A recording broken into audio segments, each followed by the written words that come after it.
So according to the FCA, about 20% of us could have savings of £25,000 or more.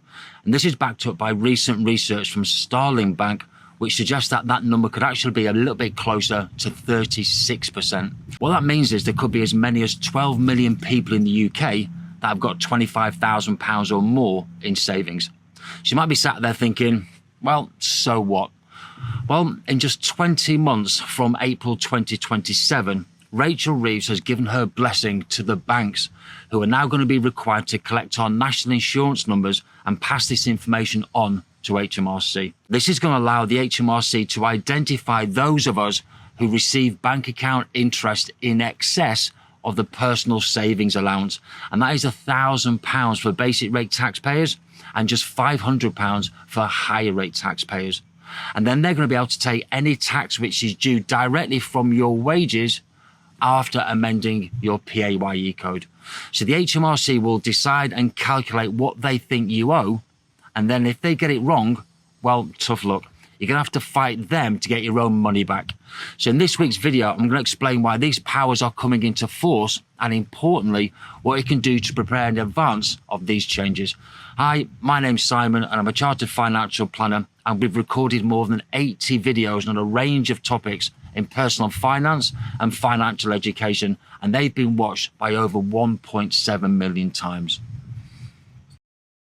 So last year I published a video about banking Big Brother, where I explained that we could all be losing control of our bank accounts due to increased surveillance by the HMRC. Now, a year is a very long time in finance, and a lot has changed since then, and not all for the better. Now, as many as 12 million people could have more than £25,000 in savings, and that could be due to saving for a rainy day, a redundancy payment, perhaps taking early retirement, selling a buy-to-let property, a small inheritance maybe, or even taking your pension tax-free cash, or maybe for another 100 reasons. Now, I'll explain why the £25,000 level of savings is important a bit later in the video. Well, starting in April 2027, Rachel Reeves has rolled out rules giving the HMRC the power to strip tax on savings interest directly from our wage packets using data collected from the banks via your national insurance number.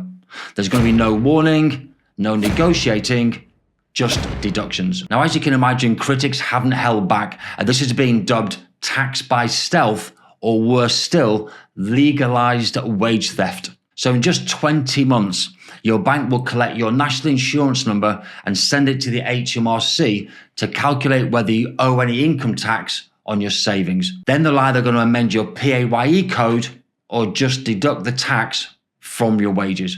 Now, if you're already retired, this could be deducted directly from your pension income that you receive via your provider. Now, we've all got a personal savings allowance, which is £1,000 in any tax year for basic rate taxpayers, and that falls to £500 for higher rate taxpayers, and this drops further to zero for additional rate taxpayers. So what that means is most of us are going to be able to earn about £1,000 in interest on our savings before we need to declare this as income.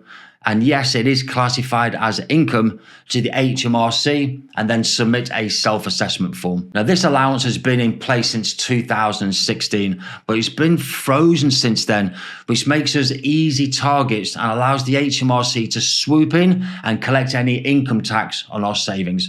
Now, as interest rates on our savings has increased, more of us are going to be caught in this trap. And this has skyrocketed to about 650,000 people who were paying tax on their savings in 2021 to about 2.5 million people today. In fact, a Freedom of Information request, which was sent to the HMRC from the Nottingham Building Society, reveals that as many as 3.35 million people are projected to pay tax on the interest of their savings. And if you're willing to shop around, you're going to be able to get an interest rate on your savings of around 4% or more.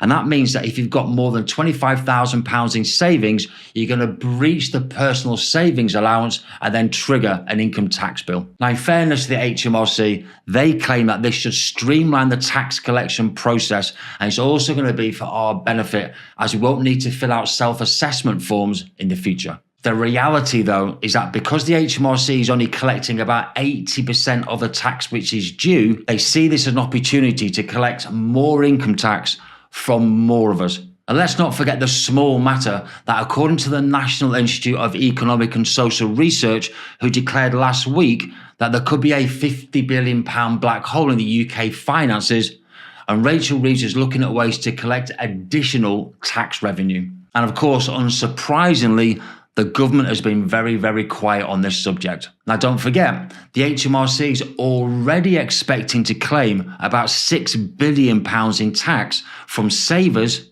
in this current tax year. Well, there's going to be a total loss of control as we're going to have to hand over our national insurance numbers, and the HMRC will assess our bank accounts, our information, our data, and they can adjust our tax codes or just take the tax owed from our wages. Now, of course, I'm not going to sit here and say that the HMRC have got an impeccable track record for getting their administration right first time, every time, because that's just not true. I mean, ask those who've paid thousands of pounds of voluntary national insurance contributions to boost their state pension income, and that money can't be traced. But if they do make a mistake, the money's already gone, it's already been taken, and you're going to have to fight the HMRC to get it back.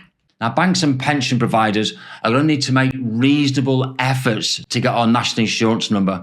But I think it's fair to say that this will most likely border on harassment, and it's also going to be invasive too, especially for older people or for the more vulnerable. Now, it's also worth pointing out that the HMRC also flagged those bank accounts and people with just £2,500 in untaxed savings who potentially in the future might need to self-assess. And there's also estimates that suggest a further 893,000 taxpayers are going to cross into this taxable territory by 2029. Just let that sink in for a minute. So if you're finding value in this video about one of the biggest tax raids in UK history, then hit the like button and subscribe to the channel. And don't forget to hit the notification bell as well so you don't miss out on any future content. So does this sound like government overreach to you and perhaps a step too far? Or do you think it's a fair solution for all?